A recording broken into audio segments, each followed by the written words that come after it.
Alright, so as far as tablets go, there are a lot of terrific options on the market, and in terms of hardware and the overall user experience, Apple's iPad line has been one of the more consistent options that we've seen over the years.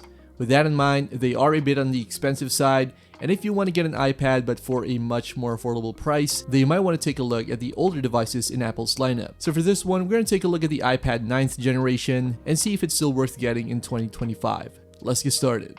Now, one of the biggest reasons why you might want to get the iPad 9th gen is that it's an affordable way into Apple's software ecosystem. For not much cash, you're getting the essential Apple software like FaceTime, iMessage, and a whole host of other exclusive apps which are only available for Apple devices. Now, if you already own an iPhone, it's going to be ideal as well if you want to use apps like AirDrop, for example, as file transfers and account syncing, and even save files in games are going to be pretty much synchronized across your iPhone and your iPad. And while you can use your iPhone with Android tablets, for example, using an iPad with an iOS device is just a more cohesive experience overall, especially if you don't want to fuss over third-party software solutions for some issues that you might run into when using your iPhone with a tablet.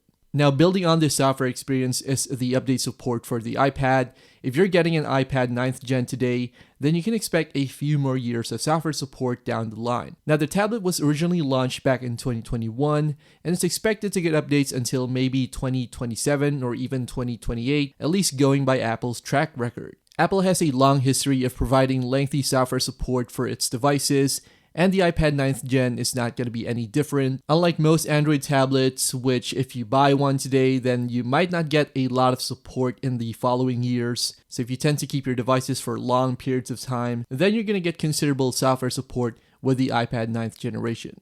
Of course, you're not getting the newer AI features that Apple is promising, but this will mean that your device still has the latest security updates, as well as bug fixes for the next few years. Now, the iPad 9th gen also makes for an ideal Netflix device. So if you're looking for a device to stream your favorite shows and movies and other streaming platforms, then the 9th generation iPad should do a pretty good job with that. As with any other tablet, it will also be ideal for web browsing, and of course social media, and maybe even a bit of light gaming every now and then. It's also got a large battery at around 8500 milliamp hours, so it should be more than enough to last you a day or several days worth of usage, especially for users who are just after the basics like we discussed earlier. In addition to all of this, one of the biggest reasons why you might want to get this iPad is the price. You can get it more affordably via Apple's refurbished iPad store, or maybe even brand new from third-party sellers from places like Amazon and eBay. So again, the iPad 9th generation's affordability is a major selling point, at least if you ask me.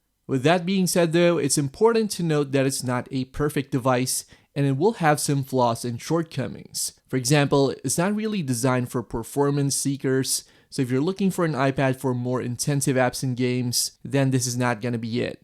It comes with the older A13 Bionic chipset along with 3GB of RAM, and I wouldn't really recommend this for people who are looking to edit their videos or content. You might be able to run apps for basic video editing, but it won't be the best on-the-go editing experience that you're gonna get on an iPad. The 64GB base storage is also a bit limiting, so if you're looking to get this one, I would highly suggest getting a much higher storage capacity. Additionally, the design is pretty old at this point. You still get the large bezels and the Touch ID button in front. Of course, some people are not going to have an issue with this. Some people actually prefer this design. But if you're one of those users who really wants the more updated look of the modern iPads, then of course, you're going to want to steer clear of this model. And going back to the price of this one, it's not the only cheap iPad on the market anymore.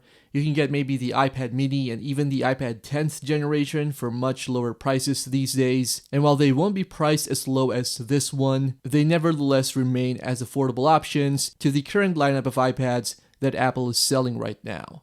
All in all though, going back to the strengths of the iPad 9th generation, you get access to the essential Apple software services, you get updates for a few more years down the line, it works nicely as a portable entertainment system, and you're getting all of this for a considerably low price. So yeah, let me know what you guys think about the iPad 9th generation in the comments below. Do you still have yours, or are you planning on getting one? Don't forget to check out our other videos here on TeamVR.